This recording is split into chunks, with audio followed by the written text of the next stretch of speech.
श्री शिवाय नमस्तुभ्यम। हम सबको पता है कि 8 मार्च को महाशिवरात्रि का बहुत ही पावन सा दिन है और मेरी तरफ से आप सभी को महाशिवरात्रि की बहुत बहुत शुभकामनाएं। भोले शंकर की कृपा आप सब पे हमेशा बनी रहे। काफ़ी ज़्यादा लोग के मैसेज आए, भैया जो 7 कांटे वाला उपाय है उसको एक बार आप ठीक से समझा दें। क्या वो कांटे हमें एक एक करके चढ़ाने हैं, एक साथ चढ़ाने हैं, कब हमें चढ़ाने हैं और कांटों को तोड़ना कब है, क्या करना है, पूरी बात बताऊंगा, जो कि पूज्य गुरु जी की कथा से सुन के बहुत अच्छे से आपको समझाने की पूरी कोशिश करूंगा। तो वीडियो को पूरा देखना है, बीच में छोड़ करके मत जाना, ठीक है। चलो समझते हैं। यहाँ पे स्क्रीन के सामने आपको कांटे दिख रहे होंगे, लेकिन हमें कौन से पेड़ के कांटे लेने हैं? जो कांटे महादेव को बहुत प्रिय हैं, और वो कांटे हैं बेल के कांटे, ठीक है। बेल के पेड़ में सिर्फ फल ही नहीं होता, सिर्फ पत्तियां ही नहीं होती, उनमें कांटे भी होते हैं, ठीक है। तो आप किसी बड़े की मदद को लेकर के जाएं उनके साथ और इन कांटों को तोड़ोगे।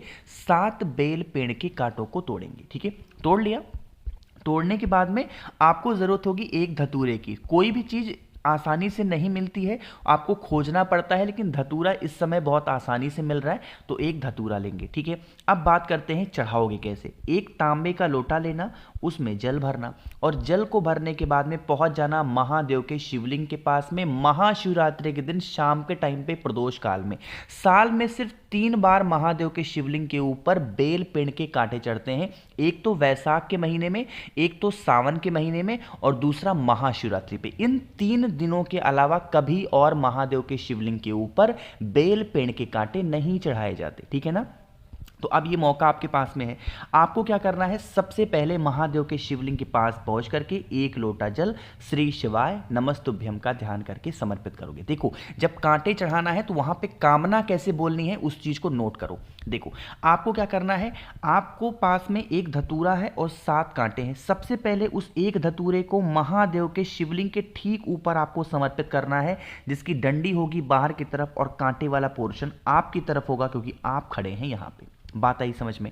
अब जो आपके पास में बेल पेड़ के कांटे हैं ना, उन्हें एक एक करके महादेव के शिवलिंग के ऊपर एक साथ मत चढ़ाना, और कोशिश करेंगे कि जो कांटे हों वो उसी धतूरे के ऊपर टिक जाएं। अगर नहीं टिक जा रहे हैं तो अगल बगल रख सकते हो, बट पहले कोशिश करेंगे कि वो कांटे धतूरे के ऊपर टिक जाएं, ठीक है। एक एक करके चढ़ाओगे, एक साथ मत चढ़ाना। अब कामना कैसे बोलनी है ये सुनना। महादेव से विनती करना और ये कहना, हे महादेव, जैसे यह कांटा हम आपको समर्पित कर रहे हैं, ये सिर्फ एक कांटा नहीं है, ये हमारे जीवन के कांटे हैं। आप इसे स्वीकार करें और हमारे जीवन में सुख शांति समृद्धि प्रदान करें। हमारे जीवन से जो कांटे हैं वो आप दूर कर दें। इस तरीके से प्रार्थना करेंगे, एक एक करके समर्पित करेंगे और फिर आप अपने घर की तरफ जा सकते हो, ठीक है। यहाँ पे एक बात और बात करते हैं। कुछ लोग कहेंगे, भैया एक बात बता दो कि बेल पेड़ के जो कांटे हैं क्या हम शिवरात्रि के दिन तोड़ सकते हैं क्या? इसकी बात है। देखो, वैसे तो प्रदोष हो गया, शिवरात्रि हो गया, या फिर ऐसा कोई विशेष दिन है, सोमवार का दिन है, हमें बेल पेड़ को छूना भी नहीं चाहिए, कुछ भी तोड़ना नहीं चाहिए, ठीक है। लेकिन अब बहुत ज़रूरी है, पहले कोशिश करना कि नीचे कहीं पड़ा वगैरह हो कांटे तो उनको ले लेना, नहीं अगर पा रहे हो तो आप फिर तोड़ लेना। लास्ट यही ऑप्शन है कि आप तोड़ लेना, ठीक है। बात आई क्या समझ में? तो यहाँ पे हम लोगों ने कांटे वाले उपाय की तो बात कर ली है। अब कुछ और उपाय की बात करते हैं, 2 और उपाय की बात करते हैं जो इस महाशिवरात्रि के अवसर पे आप सभी को अपने घर पे ही करना चाहिए, ठीक है। समझिएगा। जैसे देखो, यहाँ पे आपके सामने क्या दिख रहा होगा, एक नारियल है, दिख रहा है आपको। इसी तरीके से नारियल लेना है। कहोगे भैया नारियल तो ले लें, इस उपाय के फायदे तो समझा दो। इस उपाय के बेनिफिट हैं कि अगर आपके घर में क्लेश बहुत होता है, लोग आपके घर में उदास बहुत रहते हैं, बीमार बहुत होते हैं, तो उपाय करोगे नारियल आपको जूट वाला लेना, ठीक है। नारियल को लेने के बाद में आपको इस तरीके से मौली लेना, कलावा लेना, जो हम लोग अपने हाथों में रक्षा सूत्र बांधते हैं, ठीक है। क्या करोगे, इस रक्षा सूत्र को मात्र 7 बार लपेटना है। कितनी बार लपेटोगे? मात्र 7 बार आपको इसी नारियल के ऊपर लपेटना है। जितने कमरे हों आपके घर में, उन सभी कमरों में घूम घूम करके कुंदकेश्वर महादेव के नाम से लपेट देना, ठीक है।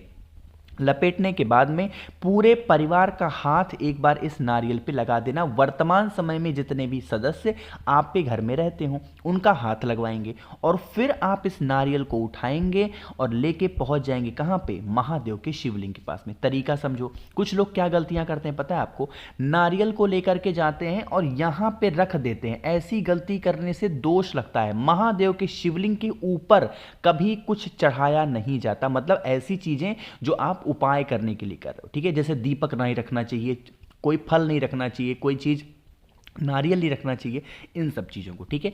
क्या करोगे, फिर आप उस नारियल को महादेव के शिवलिंग के एक बार टच करा देना, एक बार छुआ देना और छुआने के बाद में यहाँ पे नीचे रख दोगे तुम रुका जी के नाम से। देखो तरीका समझा करिए, बहुत ज़रूरी होता है ये। आपको अपने घर में, पूरे घर में घूमोगे तो कुंदकेश्वर महादेव, और उसी नारियल को जब महादेव के शिवलिंग को टच करा के उनके शिवलिंग के पास में रखोगे तो तुम रुका जी के नाम से रखेंगे। आपके घर से जितनी निगेटिव एनर्जी होगी, जिस कारण से आपके घर में क्लेश, लड़ाई झगड़े, बीमारी आ रही हैं, वो सारी की सारी समस्याएं आपके घर से दूर जरूर होंगी, ठीक है। तो यहाँ पे हम सभी लोगों ने 2 उपाय की बात कर ली है। एक और स्पेशल से उपाय की बात करते हैं जो कि महाशिवरात्रि पे इस तीसरा उपाय धतूरे वाला करना है। क्या इसके फायदे होंगे, कैसे करोगे बताऊंगा, लेकिन जल्दी से कर दो वीडियो को लाइक। और जितने भाई बहन मेरी आवाज़ पहली बार सुन रहे हैं, अचानक से चैनल पे आ गए हैं, तो चैनल को ज़रूर सब्सक्राइब करिएगा, ठीक है। चलो समझते हैं। यहाँ पे देखो स्क्रीन पे आपके सामने धतूरा दिख रहा होगा, दिख रहा है, तो आपको लेना होगा एक धतूरा। धतूरा तो एक लेना है, लेकिन फायदे समझो। इस उपाय के सिर्फ और सिर्फ एक फायदे हैं और वो है बीमार इंसान को ठीक करने के लिए। महाशिवरात्रि साल में एक ही बार पड़ती है, पता होगा आपको, तो यह बीमारी का बहुत स्पेशल उपाय है जो कि हमें करना चाहिए। ले लेना एक धतूरा। धतूरे को लेने के बाद में हमें लेना होगा 2 चावल के दाने, ठीक है। वो चावल का दाना खंडित ना हो, टूटा ना हो, बिल्कुल खड़ा खड़ा चावल का दाना हो। और साथ ही साथ एक तांबे का लोटा लेना, उसमें जल भरेंगे और इन सभी चीज़ों को लेके पहुंच जाएंगे महादेव के शिवलिंग के पास में शाम के टाइम पे प्रदोष काल में। जितने उपाय महाशिवरात्रि के किए जाते हैं, कोशिश करना है सभी लोगों को कि शाम के टाइम पे प्रदोष काल में करें, ठीक है। क्या करना होगा, सबसे पहले आपको उस एक धतूरे को महादेव के शिवलिंग के ठीक ऊपर समर्पित करना है। डंडी माता अशोक सुंदरी की तरफ और कांटे वाला पोर्शन आपकी तरफ, ठीक है। धतूरा समर्पित कर दिया। धतूरे को समर्पित करने के बाद में आपके पास में जो 2 चावल के दाने हैं, उन 2 चावल के दानों को इसी धतूरे के ऊपर, जो इंसान बीमार पड़ा हुआ है, बहुत दिनों से उसकी बीमारी ठीक नहीं हो पा रही है, उस इंसान का नाम और गोत्र बोल करके उन 2 चावल के दानों को समर्पित करके और फिर 1 लोटा जल श्री शिवाय नमस्तुभ्यम बोल करके समर्पित कर देना। जिस भी कारण से आपके घर में बहुत ज़्यादा बीमारियां प्रवेश कर चुकी हैं, उस इंसान की बीमारी ठीक नहीं हो पा रही है, तो बीमारी उसकी ठीक ज़रूर होगी, ठीक है। एक लास्ट उपाय की बात करते हैं जो कि महाशिवरात्रि पे करना है, जिससे आपकी सारी मनोकामनाएं पूरी होंगी। ये बहुत ही प्यारा सा उपाय है और ये उपाय आप चाहें तो शाम को करें या चाहें आप सुबह करें, कभी भी करो, ठीक है। उसके लिए आपको 2 बेलपत्र लेनी होगी और यह उपाय इच्छा पूर्ति के लिए होगा, यानी मनोकामना की, ठीक है। 2 बेलपत्र लेंगे, साथ ही साथ एक तांबे का लोटा लेंगे, उसमें जल भर लेना। जल आपका अपने घर से होना चाहिए। अब यहाँ पे क्रम समझिएगा, नियम समझिएगा, उस बेलपत्र को चढ़ाना कहाँ है और कैसे चढ़ाना है। आपके पास में कितनी बेलपत्र है, 2 बेलपत्र। 2 बेलपत्र को एक ही जगह पे चढ़ाओगे, लेकिन तरीका अलग होगा। कैसे, आपको पहली बेलपत्र समर्पित करनी है यहाँ पे, जिसकी डंडी लटकी हुई हो जलाधारी से और पत्ती का पोर्शन महादेव की तरफ होना चाहिए, कुछ इस तरीके से जैसे मैंने बना दिया।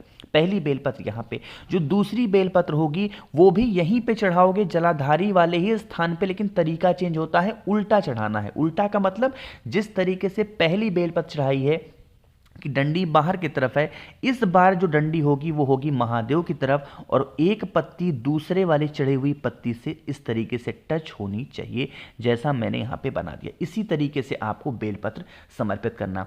आपके पास में एक तांबे के लोटे में जल है, अरे है कि नहीं है, उसी जल को आपको इसी बेलपत्र के ऊपर समर्पित करना है और समर्पित करते ही करते आपको इस जल को समर्पित कर देना है महादेव के शिवलिंग के ऊपर।